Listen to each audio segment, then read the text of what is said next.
Hello, all, and welcome. What's that? Break the walls down? What's going on? No, it's just a countdown. It's just a wrestling-related countdown. I've been doing that for a while. Maybe I'm never on time. I think you were late the last couple of times, so you missed it. And Richie's seen it before. Yeah, I just found like a fun countdown. That's not the StreamYard 30 seconds, just 10 seconds. We don't need 30. We need 30 seconds. That's lame. 10 seconds. Let's go. But welcome to the Movie Hero Network. This is the Lonely Marks Wrestling Podcast, your one-stop shop for all things wrestling-related. Got my cohorts here, JPO, Jordan Owens. What's going on, sir? How are you? Hey, what's up, guys? Hey, big pay-per-view coming up this weekend. If you're a TNA fan, 2 pay-per-views coming up this weekend. But yeah, it's going to be fun. Fun week of wrestling. Yeah, for sure. Richie, what's going on, man? How you doing?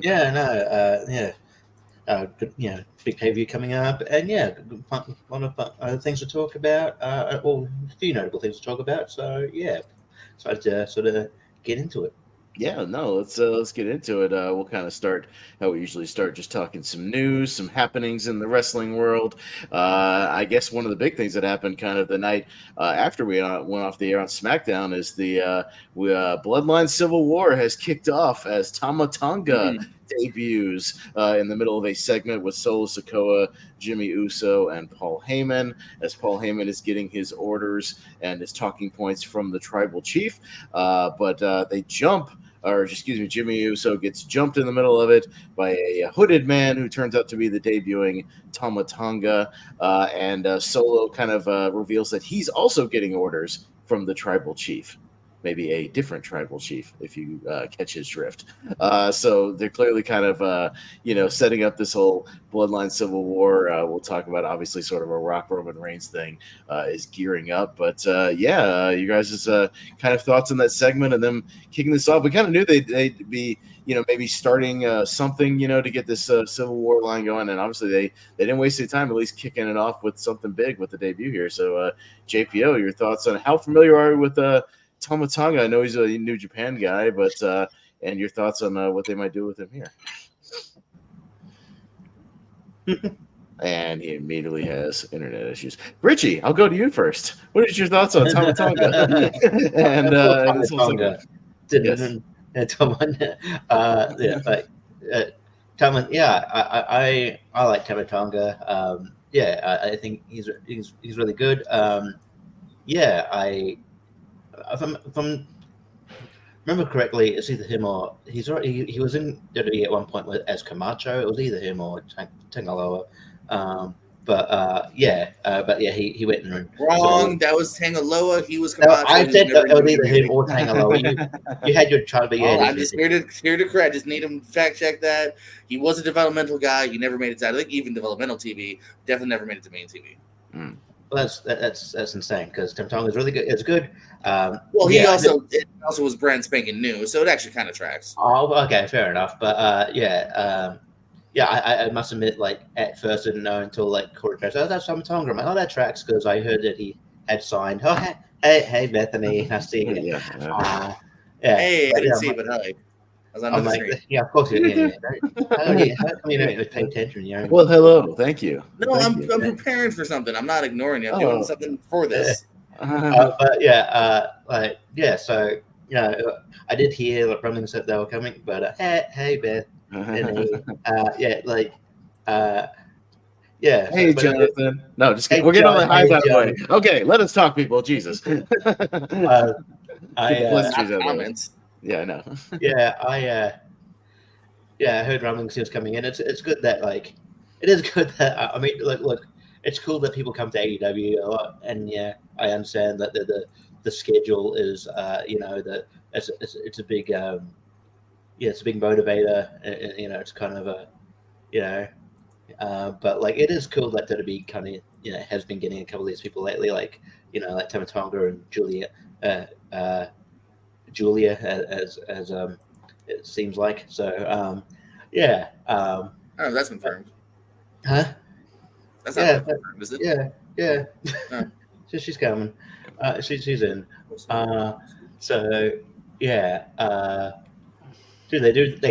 don't do the whole hey she's in the front row for just if she's not in. But she's in.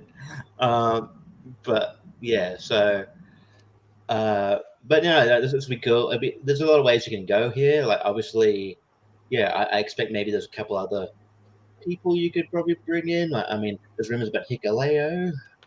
I mean, the strong thing is, and Peck pointed out, the rumor has it that Jacob Fatu is kind of already signed, and he could. Yeah, I've heard Jacob Fatu as well, and Yeah. Jacob Fatu is really, really good, and I've been wanting him to come in for ages. So yeah, I think he's the other guy they will bring in, and they might leave it at that, at least for a little bit, just to get going.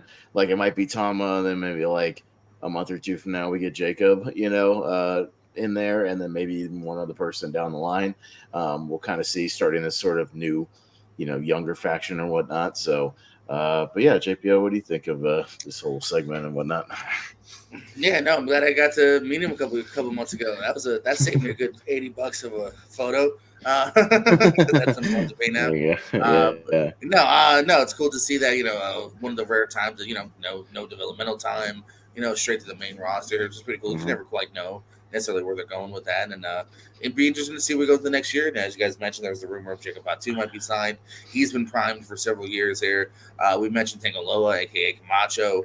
I think again his was kind of similar to Tama Tonga, which was he wasn't bad. He just never got the chance to grow into being something better. I think he's found that as well. So I could see him possibly as well. But having fun that Tama Tonga's here, and will he be on any of our WrestleMania cards? Huh? Yeah, no, maybe. Malcolm's wondering if there's a twist and Roman Reigns is that I don't know. I don't think so. I think it's a different thing. It doesn't. Where would that lead? A feud with Paul? Like that doesn't necessarily make sense. Yeah, I think it's still going to be Roman and Paul, and I think it's going to lead to the Usos coming back to Roman and setting up this sort of new school versus old school bloodline, almost like I hate to do a Vince Russo thing, but the New Blood and the Million Hairs Club sort of a thing, kind of similar. The only purpose of that, Malcolm's suggestion would be to ultimately just kick Paul Heyman out completely, but I think Paul Heyman. It is integral to the story. I mean, it doesn't really make sense to do that anyway. If they want to kick up Paul Heyman, just kick up Paul Heyman. No need to like mind fuck him. Yeah. They could have just beat him up too. Like if they didn't want, it's like who cares? He's the manager. He's the manager. Well, and you need Paul to trick the guy. Well, and given the fact that Roman's still going to be making somewhat limited appearances, you need Paul on screen to be that on-screen guy to keep it going sometimes. To maybe speak on his behalf and whatnot. And that's kind of integral. No, this adds a new fun intrigue because now Paul kind of for the first time ever is kind of in the middle. You know what I mean? Oh, I think it's almost 100. Jonathan wants to know over under 50%. We might see a War Games bloodline. 100%. I think that's the. Is there enough? We mentioned 6. Where would you get 8? You can do Rock Solo, Tama Tonga and Jacob Fatu versus Roman, the Usos, and someone else. Roman, the Usos, and someone. Rikishi. No, that's 8. We're good. Oh yeah. Roman the Uso is someone else. Oh yeah. Well, no. Well, it's the 6 that we mentioned. It's it's Solo, Tama, and who else did we say? Joe and Fatu. And then you got the Rock, Roman, and and the Usos. Oh, you would need an 8th. Who would the 8th be? That's what I'm saying. Who would the 8th be? It could be somebody. Coming back or something, or it could be another legend, or it could be another one of the young guys who sides with Roman. In the War Game. No, I'm saying it's either going to be another, it could be another one of the young guys they bring in, but sides with Roman and the Usos instead of siding with Solo and them. It could be you could have another one of the new guys. Newer guys. I know, Umaga's son is training with Booker T, but I think he's too green at this point. But let's wait a second before we book him in November's main event. Yeah, the 2 other guys that are out there, are Zilla Fatu and Lance Anoa'i is out there. Lance Anoa'i They would have signed Lance Anoa'i 5 years ago. He got kind of bigger, and I think we're past him being signed. Maybe Hikaleo, but I don't know if he's fits in. Yes. Yeah, I guess. We'll see. That's the only reason I'm not sure because I don't know if there's 8 of them. Well, he's saying could it be somebody like a Sami Zayn siding with them and helping them out? I feel like Sami Zayn's past that story. Yeah, maybe. I don't know. It could be somebody else sort of associated with. It could be Cody for all we know. I don't know. continuing Yeah, I that. guess it doesn't have to be all family, but It doesn't have to be know. all family. I mean, it I doesn't don't know have why to be. Sammy would ever side with Roman again. Or maybe get like women involved. You get like Tamina, and then you get Naomi. I don't know. And at War Games, no. Well, I don't know. You're just the women fight the women. I don't know. The War Games. You know. You can Nah, do that's it. weird. Stop it. Stop You it. could do that. Stop it, Richie Russo. Just say hi to me. Screw the rest of them, Bethany. I think she did Crazy. first. She said hello. She I said know. hello. I don't want anyone else to get it. Okay. That's vague. It doesn't necessarily mean it was me. I know she's usually referring to me. I think tonight she meant you though. So Damn that's it. I'll take it. I'll give her that. I'll take it. But Jacob, we're talking about the Bloodline Civil War getting going. Did you see the segment on SmackDown? And if so, kind of your thoughts on everything? I did. And I was ready for him to end it, and I'm like, oh, that's cool. Where's he going to go now? So like I'm invested again. Yeah. No, it's cool. And yeah, is Solo in charge now? Is he putting himself in charge? We'll see. Because that by orders of the tribal chief thing that Thomas said to Paul Heyman was very interesting. Yes. No, they're getting this thing going. I think they're planting those early seeds for Rock and Roman for next year, which some of us might have on our predictions for WrestleMania 41. Maybe that might be the one we actually get right. That actually happens. Everything else might be kind of up in the air. We'll talk about that. But what else is going on in the wrestling world? What else you guys want to talk about besides this old? I guess what my thing. Rhea Ripley is. Yeah, that's right. Rhea Ripley had to vacate the title, which sucks because of an injury during that angle with Liv Morgan, right? Yeah, where she was supposed to be kayfabe injured and she got injured. Yeah, she got actual injured. During the thrown into the wall or door, whatever it was. Yeah, something in her shoulder, some muscle or something. Yeah, not good. Morbidly, it adds to the storyline. Kinda. Yeah, because it's like she like Rhea actually injured her in a match. So and then Liv said, "I'm going to take everything away from you," and then she gets injured and then has to vacate the title. Kind of, but it's still it kind of I mean, it hit a speed bump because obviously you can't really cap off that storyline for a while now. And then obviously I feel like they've almost had to kind of read the situation and almost make Liv a heel. But I mean that's how I saw that going down. Liv sort of did come across as a heel. I don't know if she's going to be a heel going forward. I imagine that'd be the right move. But and they're crowning a women's champion next week, which I thought was interesting. I thought maybe they'd do I mean, that's probably too late to do a tournament. But yeah, I don't know. I thought maybe they would crown it at Backlash. See maybe Liv getting it. I'm not sure, but it sucks because Rhea's obviously the most popular person in the company in wrestling, really. So she has on a hell of a roll. So to see her get kind of cut off like that, it's kind of it's sad. You could tell that she was like devastated. I did like the headbutt to the security guard though. That was good. Hopefully. Yeah, I mean sooner than later, but I get the impression if it's vacated, it'll probably be at least I don't know, say like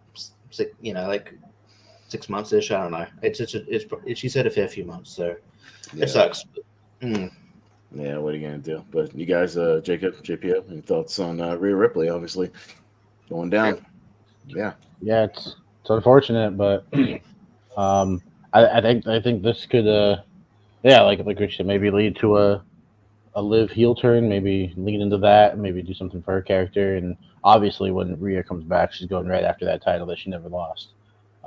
So, and that maybe that plays into my card tonight as well. We'll see. But yeah, it's just unfortunate because I think she's so popular, and I would love to see. I don't know, like the extent of the injury, if she can still be around, because it's gonna suck not seeing her on TV for like Richard said, it could be up to 6 months, whatever. I don't know the extent of the injury. I haven't looked into it, but it's just unfortunate. Like she's crushing right now. Mm-hmm.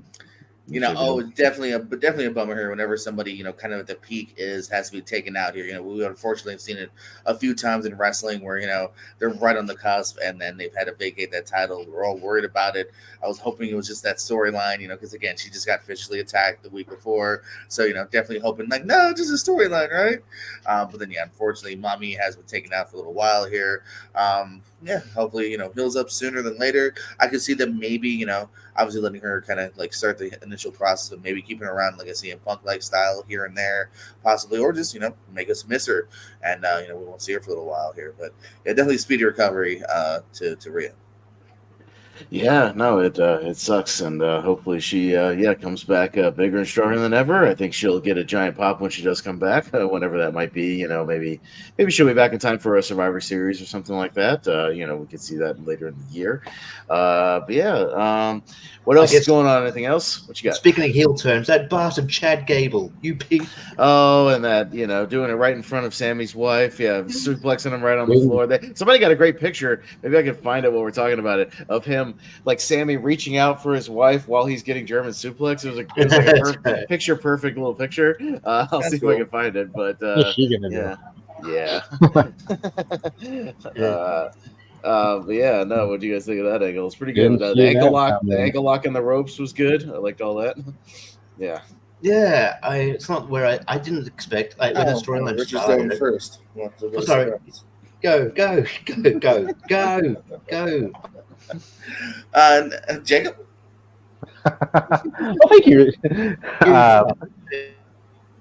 No, I wasn't able to see the match, unfortunately, but I did see the segment after on YouTube. And I feel like this could be good for his character. It kind of makes me wonder what they're gonna do, like with the whole Alpha Academy, like with Tozawa and Otis and Maxine. Maybe he just goes on this lone wolf sort of thing, like, hey, that title's gonna be mine one way or another. Which Tozawa and Otis can be a fun team on their own. I think they could be that first match or whatever on the card, just something light, something fun. But I'm very interested to see where Chad Gable's character goes. It was like a perfect picture. You can see her on the left there. That's his wife. Even she's reaching out for him. Yeah, she's reaching out for him. Kind of a perfect picture there. Yeah, nice. Kudos to that photographer for catching that shot. That was good. What do you think, Jordan? You go next. This is cool. I like Chad Gable a lot here. Maybe I'll be talking about him during predictions again here in a little bit here. But so this is cool. Kind of thought it might happen. But I'm happy to see it because I think there's a lot more to be had from Chad Gable in the next few years. As for Otis and Akira, I think that's an interesting concept too, because either A, the group's going to split, B, I actually would love to see them, maybe Chad being like keeping them as their coach, but not being a badass hard coach, because Akira's a badass wrestler when they let him. There's more to him than just his nasty dance. And I think it'd be fun too to give a different degree to Otis. Otis has been the fun-loving, chubby guy for several years now, and it's kind of reached the peak. I don't know if it's the thing about vacating the title, Malcolm. Like, if they can't defend it within a month, I think you're going to see the titles getting defended fairly frequently. But I mean, they haven't officially said anything like that. Let's not forget the Triple H era has been around for a few months now, and Roman Reigns was the champ during that era. Yeah, right. So you can have him drop the title until WrestleMania, though. Like that was the exception. Just feel like AEW is doing have a million interim champions when everybody gets hurt. Yeah, right. It sucks making the title vacate, but unfortunately, that's just what it is. If it's going to be, I could maybe leniently, depending on what the title is, 60 days. But if it's going to be more than a couple months, you gotta. Yeah. They're really leaning into this whole Triple H era. It's like, I know. They love it. Hey, I get it, but it's basically them saying, "Don't worry, guys. Vince is gone now for real. Just don't." It's them kind of addressing the negative and then really trying to hype the current. They've done that a few times where it's like, what was it the one time where they shit on Baron Corbin and we're like, we're gonna do better, even though Baron Corbin. They blame Baron Corbin. They like to do that. Well, some more changes. We did get the new tag belts. They look pretty good. They look all right. I like them. Okay, are they a step above the fucking pennies? Yeah, but I don't like the fact that everything's uniform now. It's the Priest title to a large degree. Yeah. I just want them to mix shit up like back in the day. You know what I mean? Like the tag titles in the 90s did not look like the world title, not like the IC title. I don't like that a lot of shit's uniform now all of a sudden. Have some I fun. like how they call the world tag titles again. That's just Yeah, I do like that. I do like that it's not Raw tag team champions. I know. do like that. I forget who's who. Because then they don't have to do that stupid thing where if they get drafted to another brand, they don't have to switch titles. Just don't do that. Just don't draft them. I feel like it's actually pretty easy to fix. So what's the SmackDown then? What's SmackDown being called? WWE tag titles, I'm guessing. There's your world tag team titles. What's the right difference? Yeah, I mean it's fine. I don't know. I just glad the pennies and the red and blue are gone. Like just the step above, but not a bigger step above. The copper titles are gone. The difference is the WWE titles are only defended in America. The world tag team titles are defended everywhere. Those are the ones that are going to be defended on those, like the Paris show and the Berlin show, and it's like the Canada international show, the Scotland show. Well, the SmackDown, I swear, if Grayson and the Theory defended Backlash, I'm writing. Well, I guess on the Chad front too, I could see Chad forming his own group with the Creed brothers. It was very curious that he was training with them as the interview.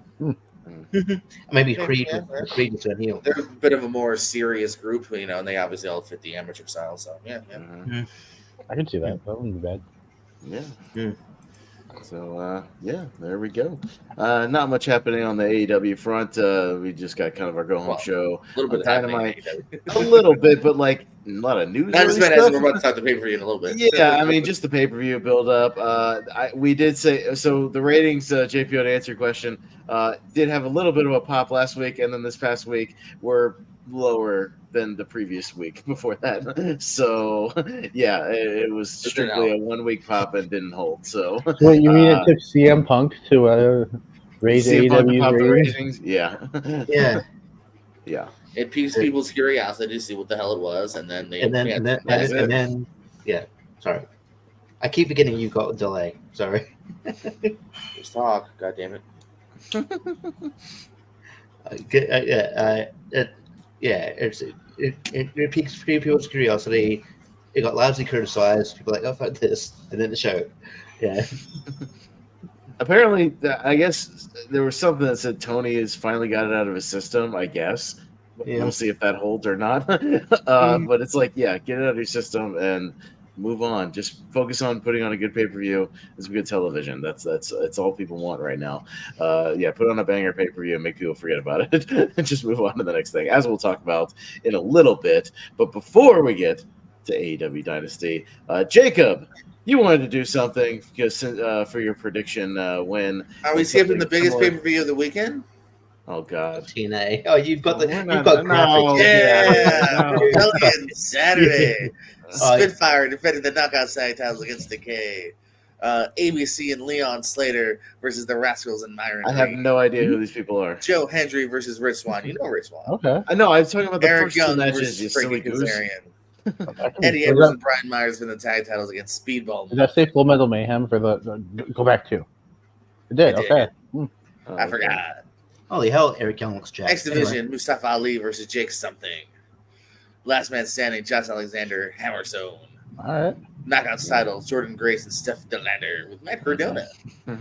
And Nick Nemeth faces Moose for the titles. Did Matt Cardona say he was hurt, though? He's getting surgery. Well, that's probably why he's managing. Yeah. I'm predicting the Nick Nemeth world title win. Yeah, that's all. I'm not watching week to week, so it's hard to predict. But I'll predict Nick Nemeth, and I'll just predict Steph Delander because she's Australian, and that makes it better. And the next year, Nick Nemeth will be a surprise entrant in the Royal Rumble.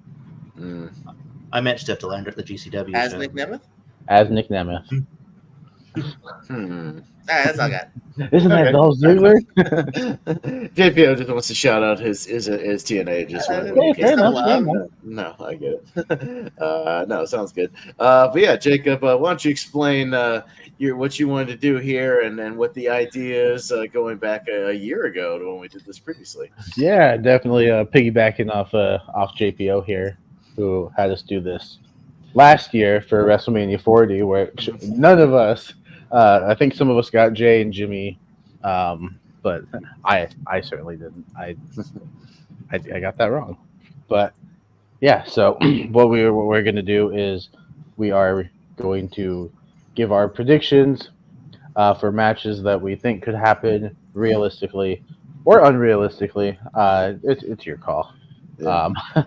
But yeah, we are a year away from WrestleMania 41, which we still don't actually know where it's going to be. That's very. It's very weird. Apparently, they had the video like ready to go, from what I'm hearing, but they just didn't play it for whatever reason. And now I have heard them talking about. Nick Khan has talked about. They were addressing the issues with the weather. I saw that too. For this early April thing, and they might be contemplating and renegotiating some stuff to possibly have it later in April, which makes me think that they're going to do the Minneapolis thing, but they might want to push it a few weeks later so it's not as cold, because Minneapolis gets cold. It's up there in Minnesota, so Yeah. get a little chilly, and doing it early April, it might still be cold. And the idea is they might be doing it, switching the days to a later April date, something like that. Because that definitely affected night one. They were bitching about the whole time. yeah. Well, and in any of these places where it could potentially be cold, like if you do Vegas, it doesn't matter. Like Vegas is going to be fine. You know what I mean? Like it doesn't really get like cold in Vegas. You do it in April, it's going to be at least mild and somewhat warm, so you'll be fine. But yeah, I think that could be what they might be renegotiating the dates. Is what I kind of read and have been hearing rumblings about. So that might be why they didn't debut the video, because the video would have obviously had the dates on there as well. Right. So they might be changing the dates for Minneapolis, most likely, maybe to 2 or 3 weeks later than what they originally said. I guess minor spoiler is that I went with the idea that it is happening in Milwaukee, as you'll see in there. I didn't put the Minneapolis. I didn't put the location into. Yeah, I don't care about that. I don't care about that. Never thought of that. Yeah. No. It's cool that you did. We'll add a little difference to yours. But yeah, so I think what we can do is we can, obviously not like the cards we do with our drafts where we just fly through them. We can actually, like, why did we choose this match? Kind of put a little bit of thought into it. So don't have to spend too much time on it, but I figure we could go do our night ones, and then we can do our night twos. It's very possible to play a new edited video at Backlash. Yeah, they could. Mini usually is pretty far in advance. I feel like Backlash, they gotta. Yeah. Yeah, because aren't tickets supposed to be on sale like 2 months from now? Pretty soon. Yeah, I mean, yeah. In years past, they always played it during WrestleMania. You know, the video, announcing the next WrestleMania. But I'm sure, like, WrestleCon and the collective were like, fucking tell us so we can figure our shit out. Yeah, we gotta start booking buildings in advance a year out. Yeah, no, all those other shows gotta book their venues a year out as well. Yeah, that's true. And then Pez has to get the hotel for us, and we gotta I said Vegas. I said Vegas, not Minneapolis. Hell no. 42. It's Vegas. And then I have to figure out if Richie's going, because then I gotta find a disabled friendly hotel with like a roll-in shower. That's another. Well, I was gonna say first floor for sure for me. I don't want any. Oh, okay. Yeah. So I gotta do all these requests. There's elevators. Then you gotta walk to the elevator. God damn it. Yeah, look, if I go, you can hitch a ride to the back on a chair, and then I'll bring my other electric chair over. Yeah, get the electric chair, and then we'll have like a tow, like a trailer thing on the back with a seat. You can sit in the back of that. Richie can just pull you. That'd be great. That'd be fun. The plan. We'll have like a little train going. We'll get several of them, roll up to some indie show with Richie in the front with 3 little seats in the back. The train going. Right, Hey, Lonely Mark's coming through. Beep, beep. Now in Vegas, I'll put in the request to have the time off at work. That's right. But we can go around, do our night ones, kind of why we decided to go with this match. If there's like some thought, like some of mine was like, I could see these two being paired up together in a year, but some of them obviously they're already like kind of planning that now. So we can just go around. We can just start at the top if you guys want, and start with Austin and just kind of work our way around. All right, so just night one, though, right? Okay. Yeah, so we'll start with night one. Gotcha. I'm not very good at this, so I'm just going with where I think some current stuff, if they stretch it out or if they come back to it later, things like that. So I don't know. Some of these might pay off sooner, and then a WrestleMania be something completely different. I don't know. Let's go. First match, whichever women's title it is. I'll say Bayley, whether or not she hangs on to it for a full year or drops it but then picks it back up, for WrestleMania. Champion Bayley taking on Tiffany Stratton at WrestleMania. I think they'll push her enough to where she'll be ready for a slot like that next year. Match number 2, more just like a new guy versus kind of a more established guy on a big platform. Let's go AJ Styles versus Trick Williams. I think Trick would be ready for an early WrestleMania card slot, and working with a guy like AJ, I think could be a lot of fun. Can you imagine 70,000 people chanting "Whoop that trick"? Yeah, in a stadium. I think that would be fun. And by then, I think he'll be ready for it.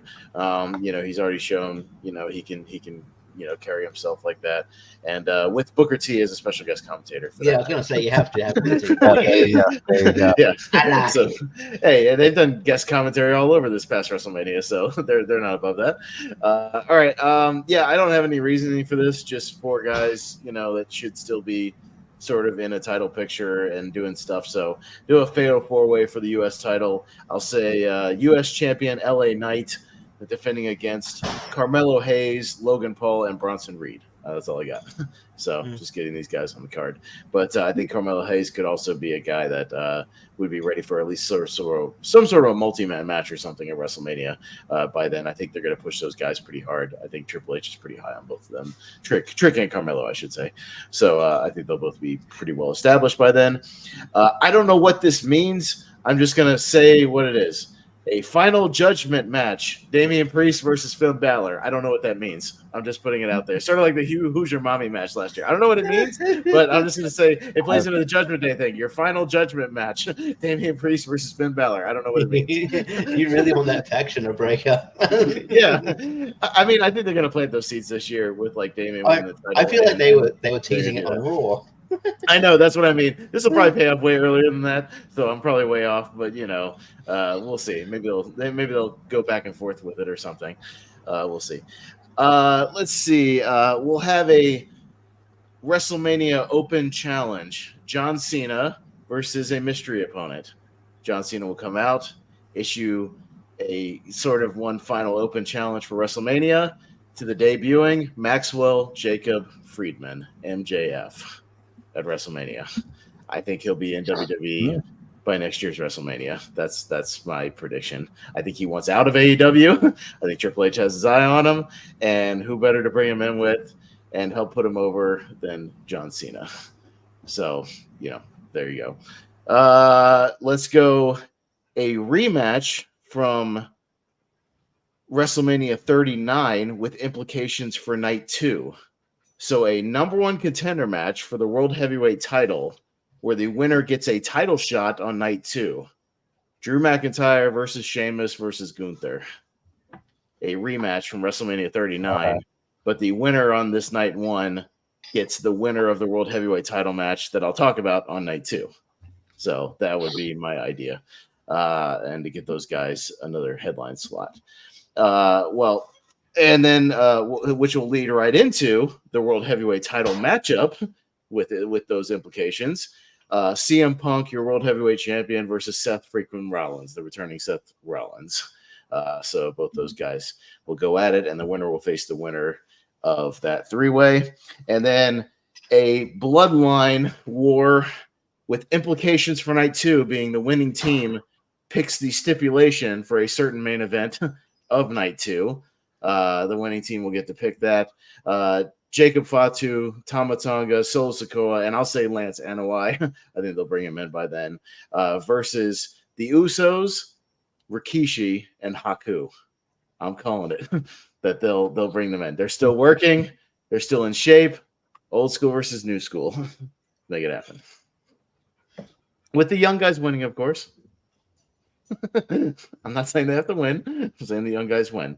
And then thus pick the stipulation for the main event of night 2. So there you go. That's my night 1.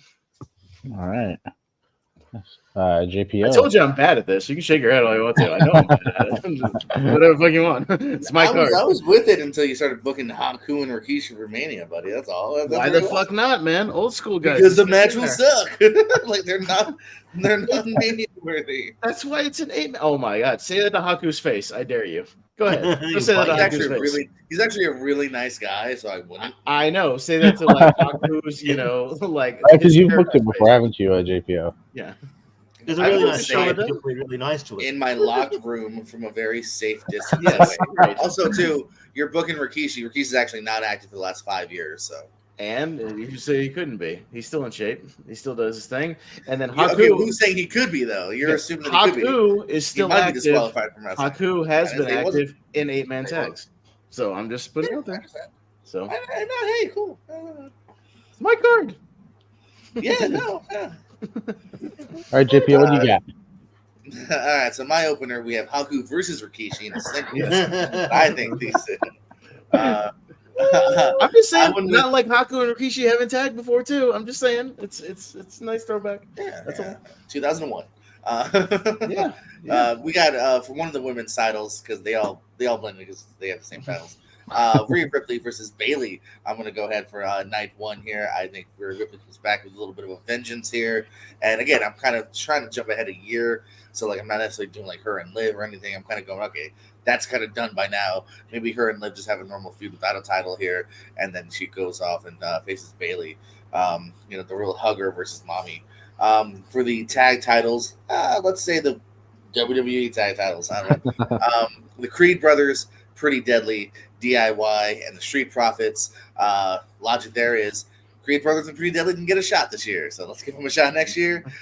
Street Profits, so we're in a 6-man. Let's put them back in the tag title picture, but the winners will be DIY. Normal match? Yeah, it's like kind of like last year, a 4-way tag title match. Then we got Mask versus Career, Ray versus Dominic. Dominic keeps getting jobbed out to his father. By the time Dominic gets that big win here, holds that mask way high to end their feud. For the U.S. title, I got Jey Uso versus Braun Breaker. I think these two are poised to have continue their kind of maybe solo run in the next year. Obviously, Jey could get sidelined with the Bloodline stuff here, but I'm just going to go with who for sure is on the roster. So I'm going to go with Jey and Braun for the U.S. title. Kind of similar to what Pez had, AJ Styles, but I actually went with Carmelo Hayes. I think he'd have a great match with either him or Trick. I think him and Carmelo might have a really good one though too. That's who came to my mind. He's kind of already on the roster to a degree as well. At least he was on SmackDown a bunch. I didn't call it the Final Judgment match, but maybe I will. I have Finn Balor versus Damian Priest. I just said the Judgment Day. I don't know what Final Judgment means, but it could have some sinister implications. I love it. It sounds very possible. It sounds like something they would call it. It was just a simple no DQ match or whatever. Yeah. But no, I think that's very possible. Mm-hmm. Demon Finn or just regular Finn? Ooh, at this point, yeah, actually, to be honest, never thought about it. Demon. Now that you threw it out there. Because no, I mean, in my mind here, jumping ahead a year, Priest is kind of out of the title picture at this particular moment here. This is not for a title here, and this is kind of the final implosion of this current form of Judgment Day.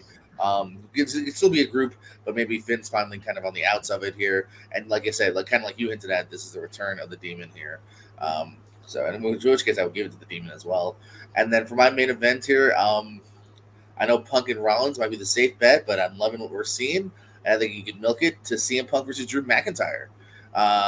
Give McIntyre a big, WrestleMania main event along with Punk, who kind of wants the main event.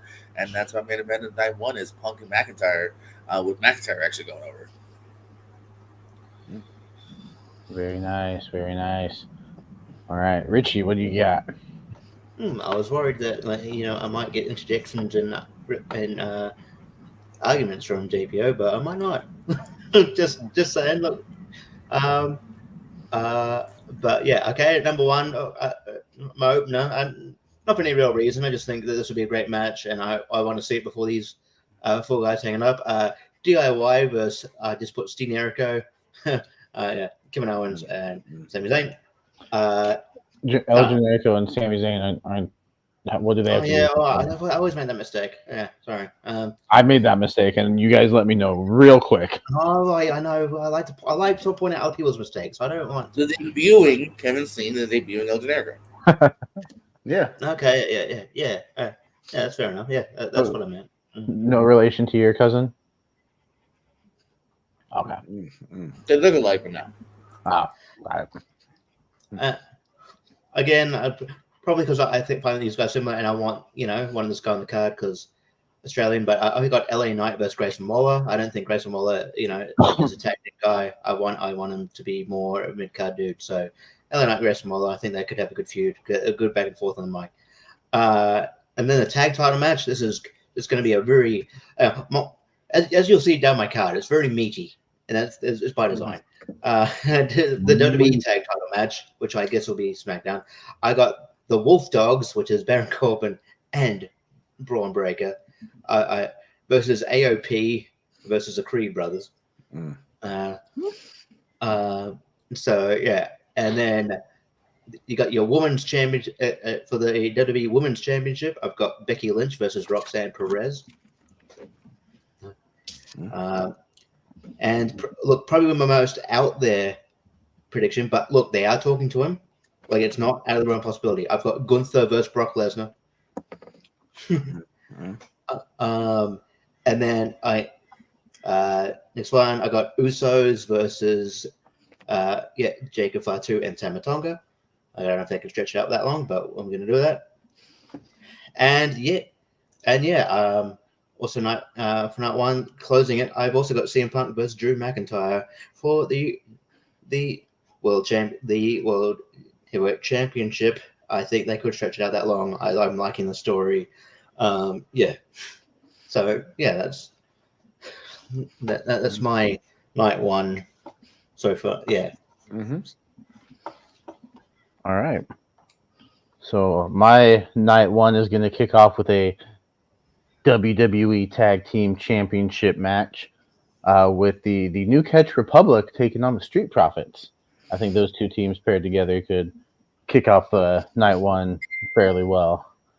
And then we're going to go into match two. Again, no thought into this one other than, hey, I think these two could have a pretty good match, and why not do it at WrestleMania? So I'm going to go with Braun Breaker versus Sheamus. Mm-hmm. I think those two could have a pretty good match together. So, and then going into my third match, this one I don't know. I like these three together. So for my United States Championship match, we're gonna have Ilya Dragunov taking on AJ Styles, taking on Kevin Owens in a triple threat for the U.S. title. So yeah, it's back-to-back years for Kevin Owens in a triple threat U.S. title match, which I just realized I did not. He's becoming the Randy Orton until spoilers. I don't have Randy Orton on my card. I don't either. I just couldn't think of a play. Like I do. I'll explain it in a minute. maybe I'll think of something while everyone else is doing their night twos. But next match, John Cena has kind of hinted that he might be nearing the end of his career, and who could use a big. I'm sure he got a big Mania moment this year, but it was kind of spoiled not long after. So we're gonna go with Drew McIntyre versus John Cena. I think that could be an interesting match. Kind of, a nice heel Drew, like, I retired John Cena. A lot better than when Baron Corbin, said he retired Kurt Angle. A little bit better than that. All right, and my Women's World Championship, because that's the one Rhea Ripley vacated, and she's going to try to get it back. And I know JPO said they might be done. I wasn't sure, so I went Liv Morgan versus Rhea Ripley. I think depending on when she returns, that's my thinking is when does she return? If she returns sooner, this might not happen. But if she returns maybe December Royal Rumble season, I could see them stretching it. I could see Rhea winning the Rumble again and that's how she gets the shot. But If she hadn't gotten injured, I would say no, it'll be done by then. But now that she is injured and it could be 6, 9, right, this could be March. Why not? so that's kind of where I was thinking. But yeah, if she comes back sooner, if she comes back in like October or something like that, like I could see them doing this like a big Rumble match or whatever.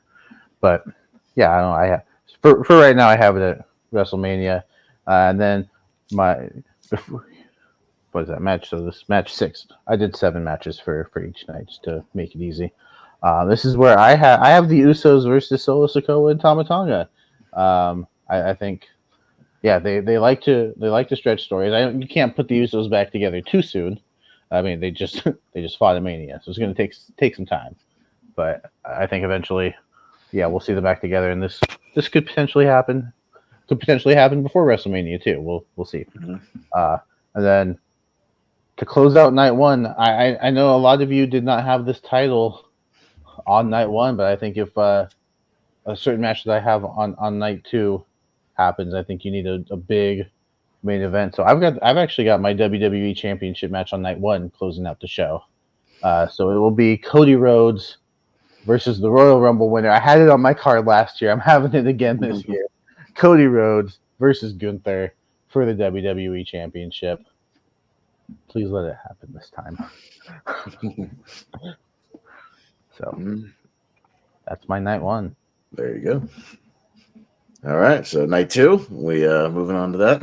Let's go to night 2, yeah. Night 2, all right. So kicking off night 2 on my card for the Intercontinental Championship, Chad Gable versus Ilya Dragunov. I think that would be a freaking fantastic match, and I think an IC title match would be perfect for those guys. Because Ilya, I think, well, they've already brought him on main TV, and I think he's more than ready for stuff like this. So, that'd be good stuff. Then we will have a Fatal 4-Way women's match with the winner getting a title match the next night on Raw. So we will have Asuka versus Alexa Bliss versus Liv Morgan versus Becky Lynch. So I forgot about Alexa. Yeah, so the 4 of them, and the winner gets a title shot the next night on Raw. And then we will go to I'm going to do the same sort of tag team ladder match they did this year with both the titles on the line. I think I like that idea, and I think it's something they could do going forward. So I'll also have the Wolf Dogs. I'll have Corbin and Breaker, because why break up something that's not broken? Keep them together for a while. They're awesome, and Corbin's never been more over. He's never been more over. So keep him as a tag team for a while, and I think it's a good way to get Braun Breaker over for the next year or so, and then you can break them off after that. But yeah, Wolf Dogs, AOP, DIY, the Creed brothers, the reuniting Viking Raiders once Homeboy is back with Ivar, and then it's been a long time. Yeah, I think he'll be back by next year's WrestleMania. So I'll say the Viking Raiders. And then Owens and Zayn, I'll throw them in there as well to get them on the card. So, so kind of a similar ladder match to last year, just with a few different teams. Then we'll go September. Yeah. Then we'll go for the whatever women's title it's going to be for. Like I had the one on the first night, the one the other night. Like JPO, I don't know, whichever one it is. Jade Cargill versus Rhea Ripley. I think they'll be ready for a big showdown by then. And then we'll go to my 5th match. I have something similar to JPO, only just with a different stipulation. I think it'd be interesting to have a father versus son I Quit match. Rey Mysterio versus Dominic. I think you could play around with that in storyline of like having to do so much to your dad and or your son to make them quit. I think you could play around with that and some nice drama there. So I'll say that, and that could be, potential Ray sort of retirement thing. We'll see. And then the World Heavyweight title, CM Punk versus the winner of the night 1 match, Gunther. So CM Punk versus Gunther, I think would be really, really good. And finally put him into that slot. Maybe give Gunther a big win at Mania. I think that'd be great. And then he's gonna get destroyed. What's that? CM Punk is like fragile as it is. He's gonna dude, I know. That's why you put the title on Gunther in case Punk gets hurt again. That's fine. Gunther beats him up. Punk gets hurt again. That's fine. But he doesn't have the title, so it's fine. And then for the WWE title, our semi-main event, Cody Rhodes versus Randy Orton. Orton's been talking about potentially retiring pretty soon, and what a better way than bring it around with Legacy, if anybody remembers Legacy. How did Cody Rhodes really kind of first get over? Being under the wing of Randy Orton and bring it all back full circle and give Randy Orton one big WrestleMania match, maybe before he retires. So Cody versus Orton. And then our main event with the young kids winning the night before, it is Bloodline versus Career, Rock versus Roman in the main event. And so whoever wins gets forever control of the Bloodline, and whoever loses has to retire. And that's how you send The Rock packing for good, as he's said he wants to do. So there you go. Bloodline versus Career, Rock and Roman for your main event. All right, that's what I got. Nice. I don't think that's the last time we'll hear Rock versus Roman. Right. I'm pretty sure that's where they're going, but you know. About 5 minutes and you'll hear it again. Yeah, right. All right, JP, what do you got? I believe this ended Jacob's night, so this is going to begin my night. Actually, Cody Rhodes and Gunther. I got for the I guess the Universal whatever title. Yeah, I think we saw it at Rumble. I want to see this as a singles match here for a minute. Here we got the IC title off Gunther, so I think this could be a potentially really good match here. For that, Solo Sikoa and Tama Tonga versus Kevin Owens and Sami Zayn. Kind of a second level of the Owens and Zayn against the Bloodline feud here. You know, there's new juice in it now, but they still got to try to figure out a way to take him down. For the other women's title, I have Bianca Belair versus Jade Cargill versus Charlotte Flair. Hoping Charlotte will be back by then. I think Jade still looks just kind of okay this year. I think putting her in a triple threat is a little bit safer than giving her a big time singles match. So I think this is kind of a track for me because it gave Charlotte a spot. We mentioned John Cena kind of ending it here. So I have John Cena re-teaming with one of his recent tag team partners, LA Knight, to take on Logan Paul and Seth Rollins. Why? I was trying to figure out a way to get Seth Rollins in the card. Because there's only so many spots. But I think it'll be fun here. Maybe finally turn Seth Rollins kind of evil here. He's had his fun kind of Liberace run. Maybe have him kind of maybe see a different side of him because we just had a nice face run. Turn him back heel. Join Logan Paul. You know, they can both be eccentric together here. And I think kind of a solid tag match might be more of the route to go with Cena. For the Intercontinental title, Chad Gable versus Randy Orton. Again, just kind of two big names we haven't really seen fight each other yet. And again, just kind of trying to figure out who deserves to be on the card. For the women's tag titles, a 4-way, just like the first night with the men's, but now for the women, I have Alexa Bliss and Liv Morgan. I think it'd be a fun pair together versus Roxanne Perez and Cora Jade, kind of reunited from their NXT tag team, versus Becky Lynch and Naomi. Because again, I didn't have Becky on my card, and Chelsea Green and Tiffany Stratton. I love me some Chelsea Green, and I think Tiffany Stratton will probably have a spot hopefully by next year. You don't think Piper Niven will be on there? Again, you know, your limited spots here. You know, I mean, I like Piper Niven. I even thought about doing Chelsea and Nia as like a different version of that, but I think Tiffany's ready, and I love Chelsea, and I would like her to get a spot. She didn't get one this year, so that's why I went for that. And then, you got it. Your main event. The Rock versus Roman Reigns. That's what we thought we were going to see this year. We obviously had to pivot. I think now that it's, there's no titles on there, we can still get a good, whether it's Cody, Punk, Gunther, Drew, whatever kind of match. And then I think no one will fight that. I think we'll all be ready for that by the time that comes. Once it's properly built up with this Bloodline Civil War, we'll be fine with it by then. You know what I mean? Built up, and it's not taking a random, Cody's Rumble spot. Like, that was got too weird this year. But it won't be for a title. Like the other, whoever wins the Rumble will still get their title shot or whatever. You know what I mean? Like it'll be totally fine. Nobody will have any problems with that. We just didn't want it interrupted this year. You know what I mean? Like do it next year, no problem. We're fine with that. The match will happen. And we're okay with that. Just make it properly, build it up over some time without a title on the line. That's all we're asking. Yeah, for sure. And I'll be sold then. Yeah.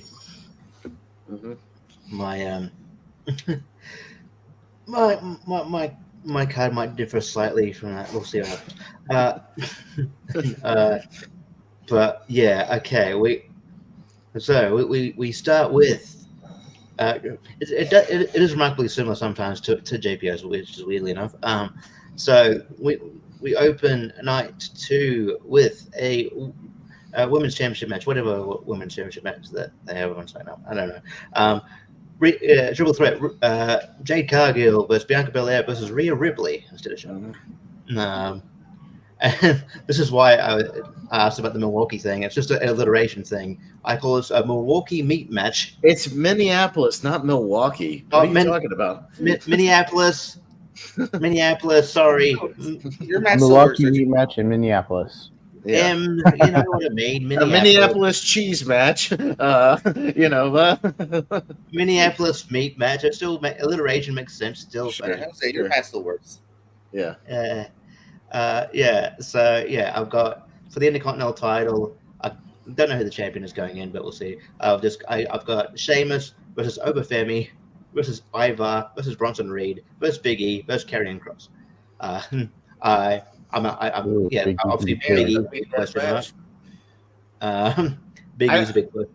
I don't think Obafemi will be ready by then. I don't think I will. I like that match a lot, but I don't think he's ready for a WrestleMania slot by next. Yeah, I don't know either, but hey, it's just like but putting it out there. I haven't really said who wins things, but they do put over all the time that Sheamus hasn't won the Intercontinental title yet, and I think he's sort of in the tier end of his career. I feel like Sheamus is going to win the Intercontinental title, so I'll have Sheamus winning. See, this is where I differ slightly, and this is where I want to go. I'm gonna go Roman Reigns versus Solo Sikoa. I think get Solo his big sort of match. Kind of a rematch from a classic takeover. Got Bayley versus Asuka, the women's champion. I mean, this is another obvious one that I think we've all got pretty much. I think Ray versus Dominic, and I've got the career versus Mask, like JPO had. And another one we all had. I got Finn Balor versus Damian Priest. I think and then I've got Logan Paul versus AJ Styles, a match we thought we were going to have until AJ turned heel. I think I don't know. You could still do that dynamic. I don't know if I mean, AJ could turn again. AJ turns all the time. So, and then I wanted to put Carmella Hayes. So I put on the card. So I put Carmella Hayes versus Seth Rollins. I think they get a really good match. And I think Carmella Hayes, should be at that level in general. Like, be pushed that level. He's really good. And yeah, look, this is probably basic, bitch. I know they're probably going to do this at SummerSlam. But look, the way you're talking now, it is probably going to go. It is probably Roman and Rock, and it makes more sense. But I've got Cody and Rock for the championship. Because they're probably going to. Yeah, I would prefer they do it at SummerSlam, but I thought maybe they were waiting for WrestleMania 41. So that was my prediction. But I could see it being Roman and Rock. But I'm going to go Cody and Rock. All right. I like there's a little bit of difference there. Spoilers, I did not book Ray versus Dominic. I didn't. I think it happens. I don't think it happens at WrestleMania. I think it happens sooner, so Ray can have his moment, and it doesn't get overshined by I think that actually I want to change mine. I think they have a custody ladder match, so if Ray wins, he gets custody of Dominic again.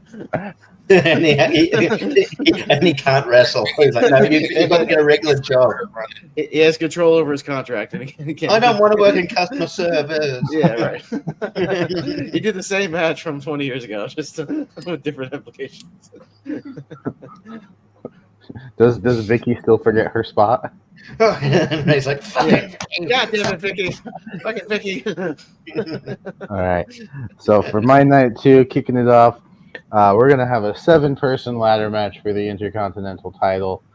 So we're going to have Chad Gable, Ricochet, Bronson Reed, Carmelo Hayes, Randy Orton, threw him in there, Sami Zayn, and Trick Williams. So I think they took those 7. Yeah, give them 20 minutes to open the show. I think they can do good things. I also have Finn Balor versus Damian Priest. So I think that's the one match all 4 of us got. Well, yeah, that's the one match all 4 of us got. Pretty much we all did. Yeah. So, and I do. I also have Demon Finn. I think Demon Finn, WrestleMania, big stadium entrance. I think it'll be cool. I think we got it once before, but it wouldn't be bad to see it again. It's been so long. I mean, it's never really the same. Like the paint. Like the paint is always. It'd be cool to see, depending on where the location is, if he kind of does the paint based around the location. So, I didn't expect to have this match in common with anyone. My WWE Women's Championship match is a triple threat between Bianca Belair, Jade Cargill, and Charlotte Flair. Hey, So, Charlotte Flair. I was going Yeah. good match, but yeah, Charlotte Flair's good too. and then I thought these two could pair together pretty nicely. I think the promos leading up could be pretty good as well. So I have LA Knight versus Logan Paul. I think that could be Yeah. good. I think they're Yeah. actually going to do that. I think they're going to do that at SummerSlam, honestly, like this year. That could be true too. Yeah. no, Because that's definitely this says something I it says consider. SummerSlam is in Cleveland, and Logan's like originally from Cleveland, so I think they're going to do something with that. With it. So this is a SummerSlam rematch. Right? Yeah. And then got my World Heavyweight Championship match here: Seth Rollins versus CM Punk. Hey, we have that in common. Yay! Yeah, I think CM Punk returns and takes it off Drew, who takes it off Damian Priest. And then yes, and then kind of I don't know why I put this match here. I'd probably move this around on the card somewhere. But for the other tag team championship match, I have the Creed brothers versus Imperium. So I think Imperium could finally do with the WrestleMania spot and get a good match in, and then we're gonna end it with Roman Reigns versus The Rock, because of course we are, according to three of us. But now that Richie mentioned it, like I wouldn't be surprised. Like I mean that's not outside the realm of possibility if Solo Sikoa is trying to I'm the tribal chief now because you guys failed or whatever. So it's very interesting. But I ultimately went with Roman Reigns versus The Rock. And my other prediction is that Imperium walks out of WrestleMania 41 all having titles. I feel like Imperium as a tag team's been like underutilized. Not next year, they won't. I have to check everything to say about it. I really like them as a group. Well, there we go. Well, let's see what happens a year from now. But yeah, we'll get into it. Get into some other predictions, some more pressing predictions within just a few days, not a year from now. So maybe, we don't have to predict the card. The card's already there for us. We're just predicting the winners this time. I think Swerve and Samoa Joe have a title. Yeah, match. they're pushing towards that. Will Ospreay seems to like he's gonna have a big match with somebody. And I will predict that tomorrow 3 matches get added. 2 matches have already been added, like today. One got added to the pre-show, which is baffling. But we'll see. Yeah. We'll talk about that. Hopefully, I have everything. If not, I was gonna say there was one I saw, like it was, I think it was Trent Beretta and Matt Sydal on the pre-show. Oh, okay. I'm just saying I didn't know if they had a gimmick for it yet. They do. Picture. Oh, okay, good. All right, excellent. Well, take us through JPO. We'll let you know if you missed anything.